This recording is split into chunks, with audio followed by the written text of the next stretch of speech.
বিশ্ব আত্মহত্যা প্রতিরোধ দিবস উপলক্ষে ইন্ডিয়ান সাইকিয়াট্রিক সোসাইটি ত্রিপুরা রাজ্য শাখার উদ্যোগে মঙ্গলবার রাজধানীতে এক আয়োজন করা হয় সচেতনতামূলক শোভাযাত্রার। এই কর্মসূচির উদ্বোধন করেন সমাজ কল্যাণ ও সমাজ শিক্ষা দপ্তরের মন্ত্রী টিঙ্কু রায়। জাতীয় অপরাধ রেকর্ড ব্যুরো বা এনসিআরবির তথ্য অনুযায়ী ভারতে প্রতি বছর প্রায় 1.6 লক্ষ মানুষ আত্মহত্যার পথ বেছে নেন। এর মধ্যে উত্তর পূর্বাঞ্চলীয় রাজ্যগুলিতে আত্মহত্যার হার তুলনামূলকভাবে বেশি। মানসিক চাপ, বেকারত্ব, পারিবারিক অশান্তি, আসক্তি এবং মানসিক রোগ এই প্রবণতার প্রধান কারণ। একই ধরনের চিত্র উঠে আসে ত্রিপুরার ক্ষেত্রেও। বিশেষজ্ঞদের মতে প্রাথমিক পর্যায়ে মানসিক সমস্যার চিকিৎসা ও সামাজিক সহায়তা ব্যবস্থা কার্যকর না হওয়া অনেক ক্ষেত্রেই চরম পদক্ষেপ নিতে বাধ্য হন সংশ্লিষ্ট ব্যক্তি। এই শোভাযাত্রার মাধ্যমে সাধারণ মানুষের মধ্যে বার্তা দেওয়া হয় আত্মহত্যা প্রতিরোধযোগ্য।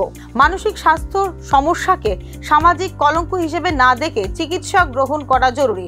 শুধু তাই নয়, পরিবার ও সমাজকে একসাথে এগিয়ে আসতে হবে মানসিকভাবে বিপর্যস্ত মানুষদের পাশে দাঁড়ানোর জন্য। বিশ্ব আত্মহত্যা প্রতিরোধ দিবস, আর এটাকে আয়োজন করেছে আমাদের সাইকিয়াট্রিক সোসাইটি ত্রিপুরা শাখার থেকে।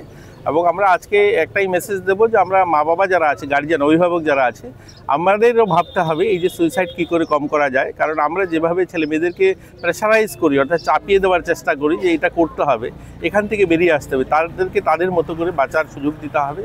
এবং আমাদের গার্জিয়ান যারা আছে তাদেরকেও ভাবতে হবে এই যে চাইল্ড ম্যারেজ বা আমাদের শিশু বিবাহ, চাইল্ড প্রেগনেন্সি, এইগুলোর কারণে সুইসাইডের রেশিওটা বাড়ছে।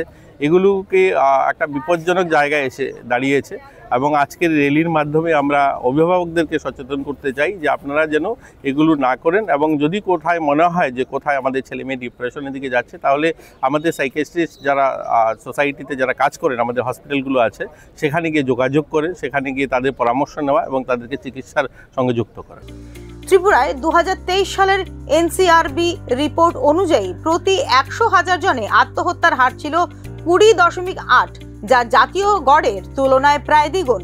এর পাশাপাশি আনুমানিক মাসে 16 জন মানুষ ত্রিপুরায় আত্মহত্যা করেন, যা নিঃসন্দেহে উদ্বেগজনক হার। 2022 সালের তথ্য অনুসারে উত্তর পূর্ব ভারতের মধ্যে দ্বিতীয় সর্বোচ্চ আত্মহত্যার হার 17% রেকর্ড করে ত্রিপুরা।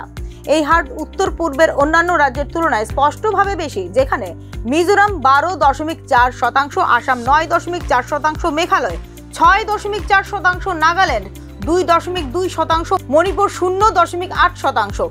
এদিকে ইতিমধ্যে মানসিক স্বাস্থ্য সেবা সম্প্রসারণে বেশ কিছু উদ্যোগ নিয়েছে ত্রিপুরা সরকার। জেলা হাসপাতালে মনোরোগ বিশেষজ্ঞ নিয়োগ, স্কুল ও কলেজ পর্যায়ে কাউন্সিলিং সেল চালু করা এবং গ্রামীণ পর্যায়ে সচেতনতার শিবির আয়োজন হলো এর মধ্যে উল্লেখযোগ্য। তবে বিশেষজ্ঞদের মতে চিকিৎসক ঘাটতি, পর্যাপ্ত হেল্পলাইন পরিষেবার অভাব এবং সমাজে মানসিক অসুস্থতা নিয়ে কুসংস্কার বড় প্রতিবন্ধকতা হয়ে দাঁড়িয়ে রয়েছে এখনো পর্যন্ত। Bureau report, news now.